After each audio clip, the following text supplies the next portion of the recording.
High, এই ভিডিওটা ছিল কালকে রাতে আমার ভীষণ খিদে পেয়েছিল, তাই এতগুলো টিফিন নিয়ে বসে পড়েছি সন্ধ্যার টিফিনটা কমপ্লিট করার জন্য। এরপর আর রাতে কোনো ভিডিও করা হয়নি, তো তারপর সকালে ভিডিওটা স্টার্ট করলাম। সকালের টিফিনে এখানে একটা কেকের মতো খেয়েছিলাম, আর এখানে আমি দুপুরের খাবারের জন্য রেডি করেছিলাম ডাল সিদ্ধ, পটল ভাজি, আর আগের দিনে চিকেন ছিল, আর এখানে স্যালাড কেটে নিয়েছিলাম। তো এইটুকু দিয়ে আজকে আমি আমার দুপুরের খাবারটা কমপ্লিট করব। আর যে কোনো খাবারের সাথে তো একটু লেবু হলে ভালোই হয়, আর এই গরমে লেবু দিয়ে খেতে তো ভীষণই ভালো লাগে। আর আমার তো মানে লেবু দিয়ে ডাল সিদ্ধ আর পটল ভাজি দিয়ে তো খেতে ভীষণ ভালো লাগছিল।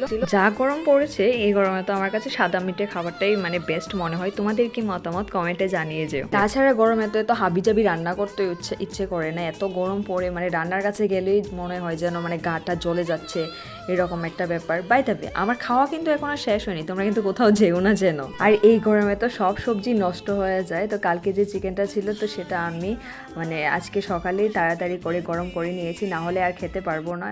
কারণ এই গরমে কোনো কিছুই আগের দিন রান্না করে পরের দিন খাওয়ার মতো অবস্থায় থাকে না। তোমাদের কাদের কাদের এরকম হয় একটু কমেন্টে জানিয়ে যেও।